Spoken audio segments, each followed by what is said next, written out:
The girl in the sparkly dress. He doesn't remember the first time he saw her. Maybe it was the playground, the one behind the church, where the swings creaked even when no one sat in them.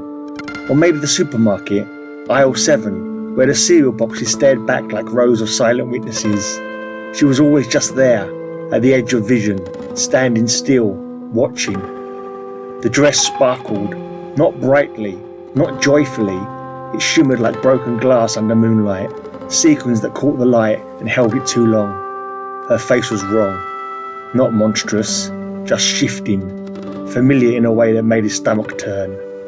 He told himself she was a coincidence, a girl with bad tasting clothes, a trick of the light, but she was always there, always watching, always silent. He stopped going out during the day, switched to night walks, shadowed alleys, places where no one should be. He knew the parks too well, the forgotten corners, the blind spots in CCTV coverage, the places where children vanished and no one saw. He had a system, a rhythm, a hunger. But she was there too, standing across the street, at the bus stop, in the reflection of a shop window, never closer than 20 feet, never further than 30. He tried to approach her once. It was a Tuesday. He'd followed her to the edge of a park, empty except for the rusty roundabout and a single street lamp flickering like a dying star. She didn't move. He stepped forward, one foot, then another. The air changed. He felt it before he understood it. A pressure, a weight, like the world had turned inward. His knees buckled, his breath vanished, and then pain. Not his own, not exactly. It was layered, fragmented, 1,000 tiny screams stitched together. Fear that didn't belong to him, but lived inside him now. He collapsed, she watched, and then she was gone. He didn't try again. He stopped sleeping. Every time he closed his eyes, she was there. In dreams, she stood in doorways, in mirrors, in the corner of his childhood bedroom where the wallpaper peeled like old skin. He tried to tell someone, a friend, a stranger, a priest, but the words wouldn't come. How do you confess to being haunted by a girl you can't touch, can't name, can't explain, without revealing the rot inside?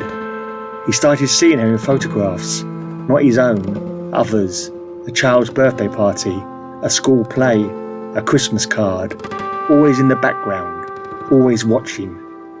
He smashed his phone, burned his laptop, moved cities, changed his name. She followed. Even in digital exile she was there, in corrupted files, in frozen screens, in the metadata of images he shouldn't have saved. She blocked him, not just from contact, but from craving, from the sick rituals he once fed through pixels and proxies. She disrupted him. Where he lingered, she appeared. Where he planned, she watched. Her presence frayed the edges of his rituals, turned certainty into static. He couldn't touch her, couldn't scare her, couldn't make her disappear. He tried to adapt, change his patterns, switch cities again, but she was always there, watching, waiting. One night, he woke to find her standing in his hallway, closer than ever, 10 feet, maybe less. He didn't scream, couldn't. She tilted her head, the sequins shimmered, then the world folded. He was small, he was afraid. He was in a room with no light and too many shadows. He felt hands that shouldn't be there. He heard his own voice, pleading, then another voice, his own, older, colder. He was both victim and predator, flickering between them like a broken reel. She watched. He collapsed. The pain didn't stop. The fear didn't fade. It looped again and again until he forgot which version was real. When the sun rose, he was still there, curled on the hallway floor, eyes wide, mouth open, silent. The girl in the sparkly dress walked out the front door, her sequins catching the morning light. Behind her, the man began to whisper names, none of them his.